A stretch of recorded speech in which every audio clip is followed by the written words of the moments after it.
Potter, ontem, quando foi anunciado o Papa, a gente entrevistou muita gente, especialmente ligadas à Igreja Católica, de fato, para repercutir, para entender. E a nossa ideia aqui no Timeline era tentar ouvir alguém que tivesse, claro, conteúdo, consistência, como tem muito o nosso convidado, mas que não fosse, né, necessariamente relacionado de maneira direta à Igreja, né, para nos traduzir o que significa esse Papa Leão XIV, o pensamento dele, o que ele deve trazer de novidades ou perseguindo, continuando, né, o legado do Papa Francisco. Então a gente convidou o professor historiador Leandro Carnal, que conhece, estudou muito a história da Igreja Católica. Professor, muito obrigado por nos atender, pela gentileza de mais uma vez estar conosco aqui no Timeline. Bom dia. Bom dia, Paulo Germano. Bom dia. Pode é um prazer estar de novo aqui. De fato, eu sou um especialista em religiões. Meu doutorado é sobre Igreja Católica. Fui professor muito tempo do tema. E as pessoas sempre fazem um questionamento que é estranho, né? Porque eu dou um curso de 1 ano sobre mitologia grega. E ninguém me pergunta, mas você acredita em Zeus? Você acredita em Afrodite? É muito curioso que aqui no Brasil a gente acha que o tema da pesquisa deve ser o da sua convicção. E eu uma vez disse em um programa de televisão, eu me sinto um ginecologista homem, eu estudo o que eu não tenho. Mas isso não me afasta do fato de que eu tenho uma profunda paixão pelos temas religiosos, particularmente a Igreja Católica. Professor, quais são as suas primeiras impressões sobre o novo Papa, né? Seja a partir do primeiro discurso dele, a primeira missa, a maneira como se veste, o nome que escolheu, quais são as observações que mais lhe saltaram aos olhos nesse primeiro momento?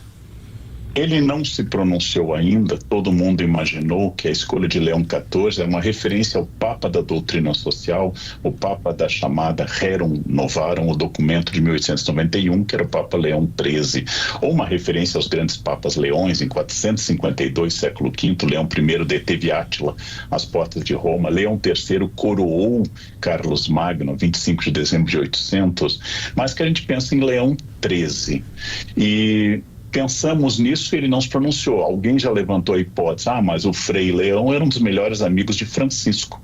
O Frei Leão tem até um bilhetinho dele que eu vi em Assis, Francisco escrevendo a bênção dos livros dos números, eu te abençoe e te guarde, envolva seu rosto. Está lá em Assis um bilhetinho de Francisco para o Frei Leão, Leone.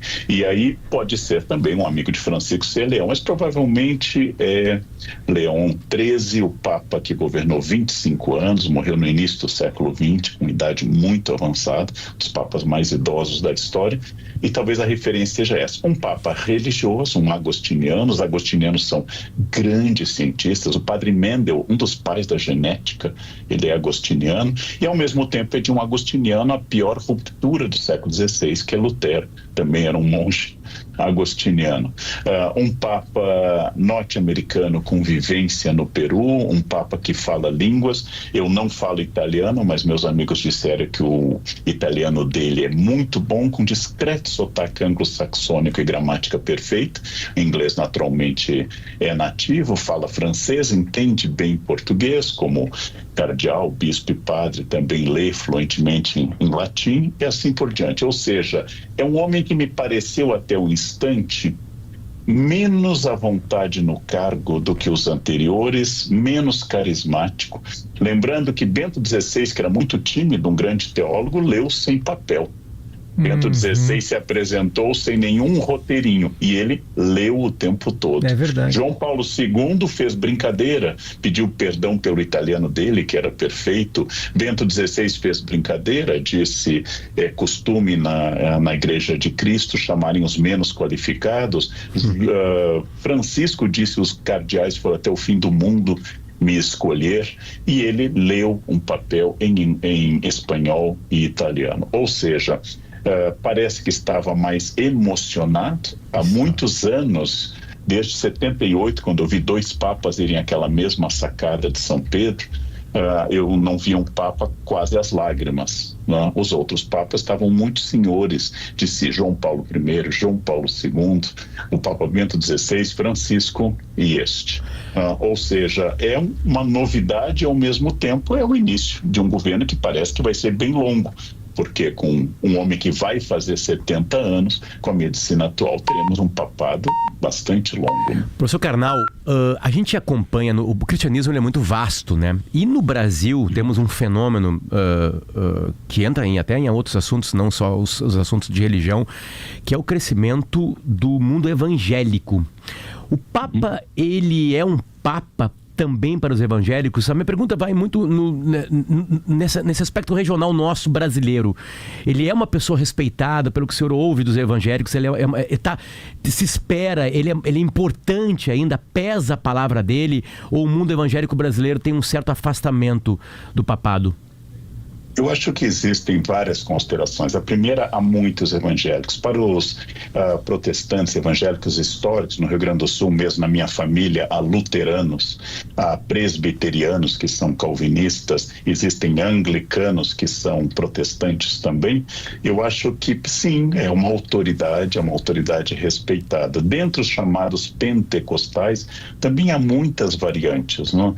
Quer dizer, se pegar o que é um pastor pentecostal, pode ser um homem que fez teologia e tem um grande conhecimento de Bíblia, pode ser um adolescente falando em línguas com dúvidas sobre o equilíbrio emocional. Então é um mundo muito variado, é um mundo muito distinto. Eu acho que o mais importante é pensar que faz muito tempo que eu não via tanto interesse da mídia pela eleição de um papa.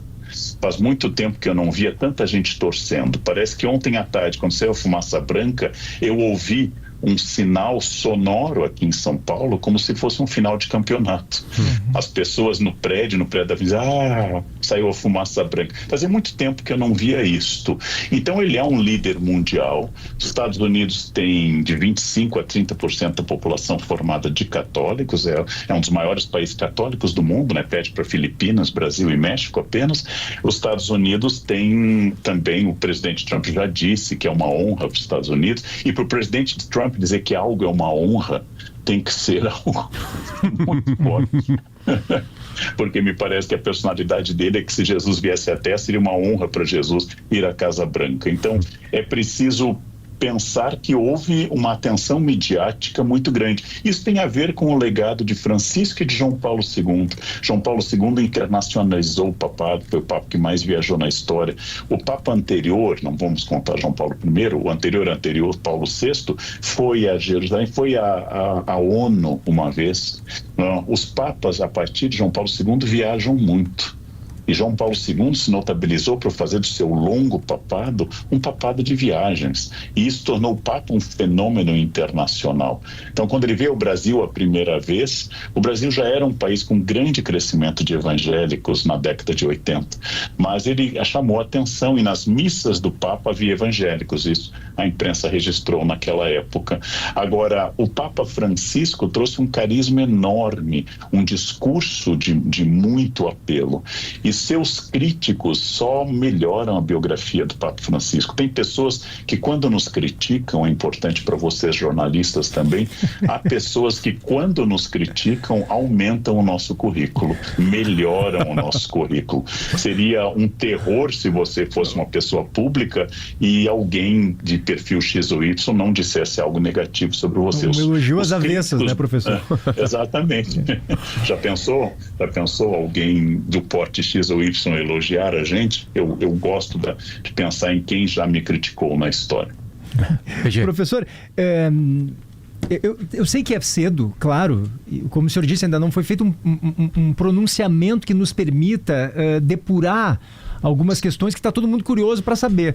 Mas alguns símbolos, né, que foram apresentados no primeiro momento pelo novo Papa, então, o fato de ser um agostiniano, por exemplo, de retomar o uso da cruz de ouro, né? O Papa Francisco usava cruz de ferro, né? O Papa Leão agora também volta a usar aquela casula vermelha, aquela veste litúrgica, né, Papa Potter, que é vermelha assim sobre os ombros, aquela manta. O fato dele bater muito na tecla da paz, quer dizer, tem alguns emblemas, alguns símbolos que ele largou na maneira de conversar, na maneira de falar, de se expressar, o fato de ser um seguidor de Santo Agostinho. E tudo isso nos permite, em alguma medida, concluir que ele possa ser um papa que vai mais para um lado ou mais para o outro. O que dá para interpretar, se é que é possível, professor? É cedo, eu não sei se após a eleição de Francisco as pessoas acabaram nem dando essa opção do Papa ter uma cruz de ferro, já deram uma de ouro, já colocaram as roupas tradicionais. Na verdade, quando Paulo VI deixa de usar a tiara, a tríplice coroa para ser coroado, já é uma tentativa de renovação, inclusive, dessa simbologia do vestuário. Lembrando que Bento XVI voltou a algumas roupas tradicionais do papado e Francisco recusou o sapato vermelho, usava sapatos pretos, aliás, bastante gastos, e Francisco quase que determinou que os bispos do mundo e os cardeais utilizassem uma cruz mais simples. Eu tive o privilégio de tomar café da manhã com 2 cardeais aqui em São Paulo, um português e o cardeal de São Paulo, um convite muito honroso, e os 2 estavam com cruz de ferro. Neste conclave, a maioria dos cardeais estava já com cruz de ouro. E eu acho que são símbolos indiretos. Por pronunciamentos anteriores, o Papa Leão XIV é mais conservador em termos de aceitação de diferenças de gênero. Já fez pronunciamentos claros e diretos sobre casamento de pessoas do mesmo sexo. Lembrando que Francisco era bastante inclusivo, falou que tínhamos que aceitar todos, mas quando deu entrevistas utilizou gírias pejorativas para se referir aos gays, gírias agressivas, inclusive. Depois pediu desculpas por isto. Existem os pontos que nenhum papa vai discordar, seja ele de extrema direita ou da teologia da libertação, nenhum vai discordar. Os papas têm dogmas e os dogmas não podem ser debatidos.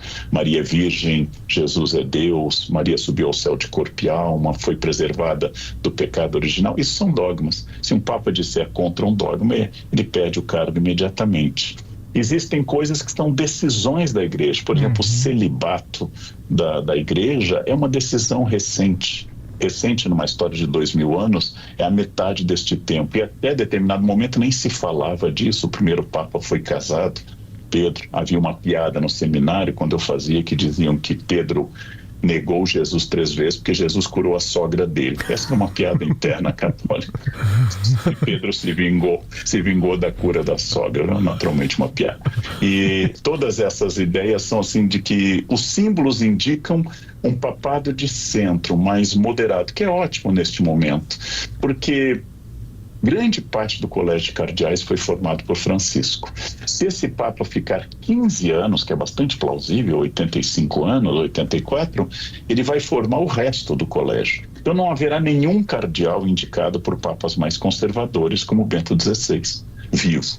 Não? A igreja é uma gerontocracia, com raras exceções, ela é uma gerontocracia, é um governo de velhos. Então, é muito importante que, mesmo que os cardeais sejam mais progressistas, na base da igreja há movimentos autênticos, orgânicos e expressivos conservadores. Tem muitos católicos, seja organizados em grupos como o TFP, o Arautos do Evangelho ou o Opus Dei, seja porque existe uma volta hoje à tradição, à liturgia, ao uso da chamada casula romana e não a casula gótica, que é mais tradicional, há debate sobre o uso de latim de novo, e os cardeais podem ser liberais ou não. A base da igreja, uma parte dela, ela quer uma igreja mais tradicional, que fale mais de religião, que faça mais eco a uma frase bastante conservadora e crítica do tema da campanha da fraternidade deste ano, que eu ouvi de um padre conservador dizendo: Jesus nos tornou padres para salvar almas do inferno e não árvores na Amazônia.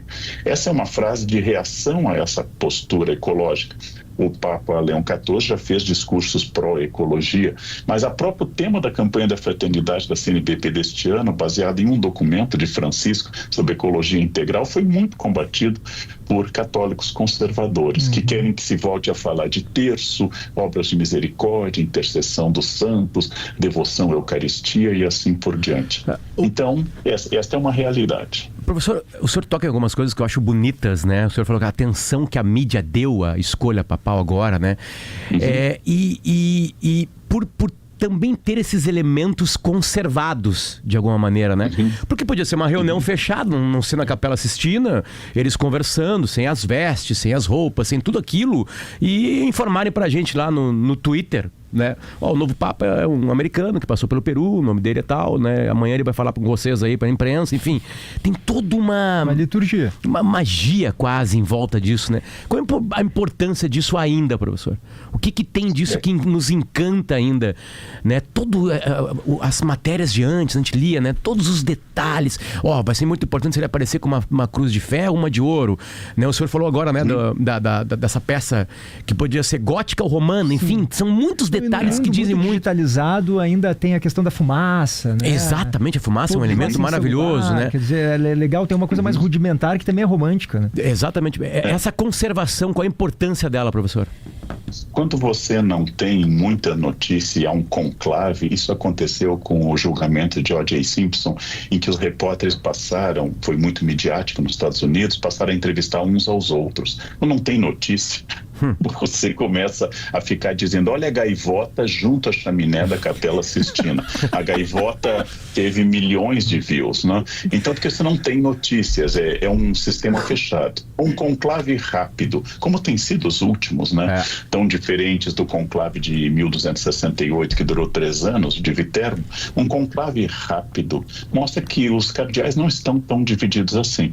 Feito o primeiro escrutínio no primeiro dia, surgem os nomes que são os mais chamativos e a partir daí os cardeais se organizam e nós tivemos um conclave muito rápido. A maioria previa que o nome sairia sexta ou sábado, saiu antes disso. No segundo lugar, de fato é uma personalidade mundial. O Dalai Lama é um certo eclipse político. As pessoas não querem mais entrevistar o Dalai Lama. Ele não representa hoje o que representou, nasceu em 2005. Os papas continuam sendo personagens, como diz no filme O Conclave, que eu gosto muito.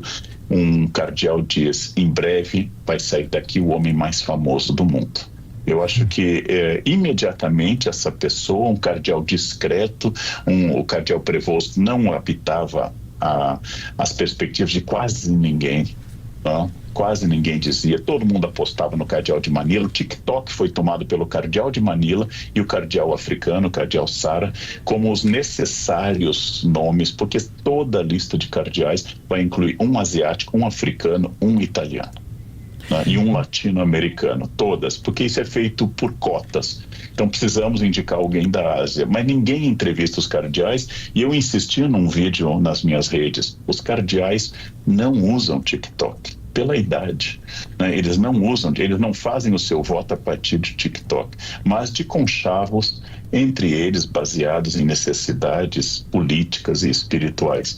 Então nós temos um interesse muito grande. Eu acho que nós temos um vazio de estadistas, não há nomes de estadistas importantes no mundo. Faz muito tempo que no mundo não tem um Churchill, faz muito tempo que não tem um Roosevelt, faz muito tempo que não tem um estadista. Nós temos uma carência de nomes mundiais confiáveis. E a igreja representa isso. Quando morreu o Papa Pio XI, foi eleito Pio XII, em 1939. Quando morreu o Papa João XXIII, 1963, e foi eleito Paulo VI, quando morreu também Pio XII, 58, todas essas datas foram marcadas no Brasil por marchas fúnebres nas rádios. As rádios tocavam marcha fúnebre, o Brasil entrava em luto e havia uma grande atenção da mídia, porque o Brasil, apesar de ter separado Estado e Igreja na Constituição de 1891 e pela lei de 1890 também, o Brasil é um país que teve todos seus presidentes católicos, com exceção de 2. E um deles não foi por eleição normal, os 2 não foram, né? Geisel Gaúcho era luterano e Café Filho, presbiteriano, calvinista, subiu ao poder porque Getúlio se matou. Nunca um protestante foi eleito pelo voto popular. Isso vai mudar. Isso vai mudar no Brasil pela organização do voto evangélico que cresce a cada década. Então, este era um país oficiosamente católico. Os feriados são católicos, não é? Todos os feriados do Brasil ou são cívicos ou são católicos, né? E isto é muito importante. Quer dizer, esse é um país, tem associação Estado e Igreja, que no dia 12 de outubro para porque é a padroeira do Brasil, Nossa Senhora Aparecida, ou para porque é o dia da criança, também 12 de outubro, ou para porque é o descobrimento da América, também 12 de outubro, como nós quisermos. Professor, o Papa Francisco se destacou por uma postura muito contundente contra o clericalismo, né? Que é a influência do clero, Potter, né? Dos padres, do sacerdócio na vida social, na vida moral das pessoas. Então é o padre dizendo o que é certo, o que é errado, o que pode, o que não pode. O Papa Francisco seguia uma linha de que é preciso formar fiéis capazes de decidir por conta própria muita coisa sobre a maneira de se comportar, de agir, de tocar a vida. João Paulo II e o Bento XVI eram mais clericais, né, professor? Qual é a importância dessa visão, de confiar mais na autonomia da consciência de cada um, e se o senhor acredita que esse Papa agora deve seguir essa linha também? Então, vamos resgatar uma coisa. Francisco era jesuíta. Uma das marcas jesuítas, ordem a qual eu tive a honra de pertencer por um tempo, é a autonomia do indivíduo de fazer suas escolhas.